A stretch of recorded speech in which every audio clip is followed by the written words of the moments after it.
Hello everyone, my name is Gabby, and welcome back to another Dragon Ball Super review.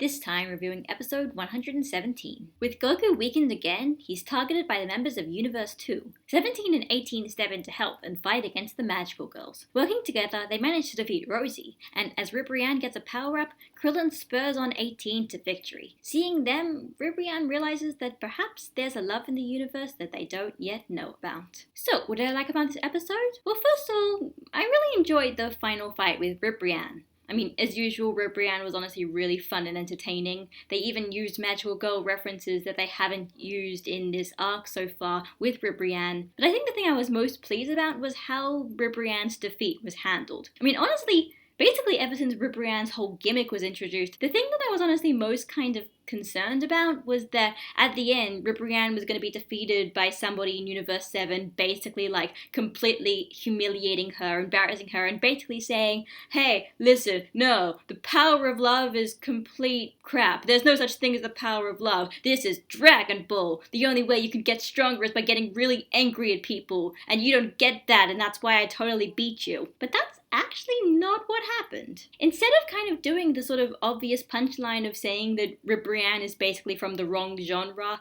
and that's why she's losing, instead they kind of actually followed along with the whole power of love thing. Like, they basically had 18, Krillin and 18's power of love be the thing that gave 18 the power to defeat Ribrianne. And it especially kind of tied into the whole thing that Ribrianne also, when she saw that Krillin and 18 were married, she kind of didn't understand it because she thought Krillin wasn't beautiful because Krillin didn't have a nose and she didn't understand how those two even had a relationship. Basically, Ribrianne got defeated by the power of love from a relationship that she just couldn't understand. The Magical Girl got defeated by the power of a really unconventional Toriyama relationship. And I think that was probably the best way they could have handled that. Like, it was still kind of a meta-genre joke, but it did that without kind of like completely shutting down the idea that other genres and the Magical Girls and that kind of fighting can actually exist in the first place. So I think this was the best case scenario. And not to mention, at the end, they didn't even make Ribrianne a sore loser about this. It's like she got defeated, and then when she saw Krillin and 18 and realized that they actually do care for one another, and they do have some kind of relationship, an actual kind of loving relationship, she's actually kind of, curious about it. Like, sort of thinking that, maybe there's some kind of love that she doesn't know about yet. It's like she's actually learned from her lot. Like, now she's gonna try and sort of be a better person. Maybe be a bit less hypocritical about her whole power of love thing. I mean, if Universe 2 actually survives this somehow, it'd be really fun to see Ribrianne as a kind of, like, redeemed, like, sort of ally. Like, she'd be a really fun, just, like, quirky ally who actually, like, totally understands what the power of love means now. That would be fun. It's probably not gonna happen, but that would be fun. As for what I didn't like about this episode, well, the longer I think about it, the more I sort of realize that I'm not really sure that they should have made Ribrianne be the kind of warm-up fight that Goku had in the special just before he fought Jiren. And this episode kind of showed off two reasons as to why. First of all, is because in this episode, once again, just like in the special, Ribrianne powered up by having Universe 2 use the Miracle Lights. And, I mean, okay, they didn't look exactly the same this time. These were like, presumably better, stronger Miracle Lights, and the power-up seemed to be stronger because instead of just getting wings, Ribrianne turned into a giant, glowing, ephemeral woman. It just really clearly raises that question as to why would Universe 2 even have two sets of Miracle Lights in the first place? I mean, yeah, whatever, sure, maybe it doesn't help to be over-prepared, but still then, why would you have weaker Miracle Lights and stronger ones? Like, why would you even use the weaker ones if you had the stronger ones? Like, I just don't see the logic there. And that's just discounting the fact that having Ribrianne basically use the same method to power up twice and have those power-ups look kind of sort of different, it just started to feel kind of repetitive. There was nothing really new there.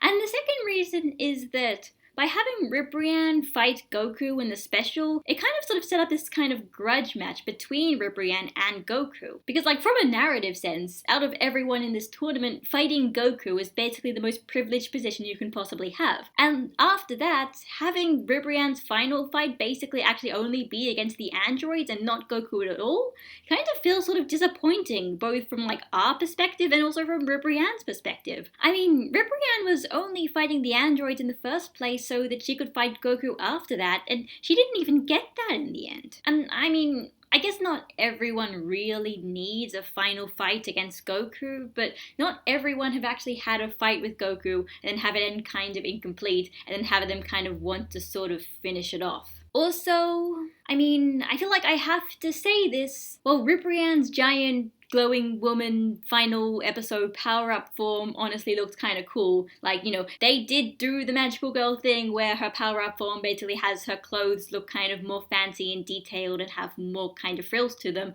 That's cool. I think I could have done without the comically large breasts. Ignoring the fact that it's also probably somebody's fetish out there somewhere, it just kind of looked a bit absurd. And I know Ribrianne's supposed to look absurd, but I feel like this went a bit too absurd for my tastes. It just didn't look real at all. So as for next episode, well, with both Kefla and with the magical girls down, it looks like both Universe 2 and Universe 6 are on their last legs and are getting very close to being erased. And it also seems like Goku, Gohan, and Piccolo are going to be right in the thick of that. And that is honestly kind of a big, surprisingly emotional kind of idea, and I do kind of wonder what they're going to do with it. Because no matter what, like, kind of a big deal. It feels like the status quo of the Tournament of Power is going to change quite a bit in the next few episodes, and I am curious to see basically how everyone is going to react to it, and whether or not this is actually kind of important for the characters that we know about. So, that was Dragon Ball Super episode 117. Yeah, it's kind of a lot of cheesy fun, but it was my kind of cheesy fun. I know people disagree, but at least in my opinion, Ribrianne and the Magical Girls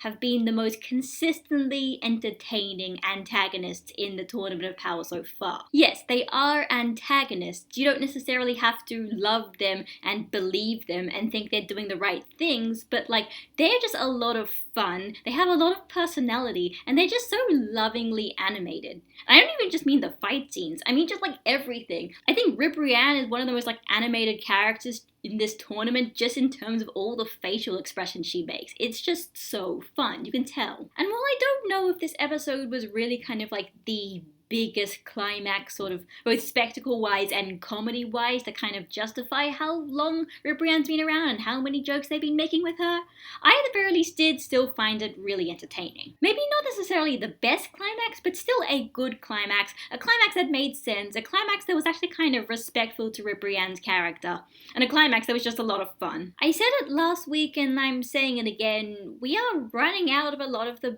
big competitors in this tournament, the people that were actually foreshadowed. Like, it definitely feels like the status quo of the Tournament of Power is going to be changing in the next few episodes. I have no idea what the rest of the tournament is actually going to be about at this point, how long it's going to go for, and what all of the other Universe 7 participants are actually here for. But it seems like maybe we're going to get a bit more clarification on that in the next few episodes. Either way, besides Android 18, I guess all of the girls in the Tournament of Power are gone now, and you know, I have to say, I'm honestly pretty satisfied with them. Everyone seems to hate Cauliflower and Kale and Ribrianne all for kind of completely different reasons. And I mean, I will admit they weren't necessarily all perfectly implemented, but I had a lot of fun seeing them all. They were just all fun to watch, at least most of the time, when they weren't trying to be references or throwbacks or jokes that just didn't land. So this is Gabby, signing out, and I'll see you all next week. Bye guys!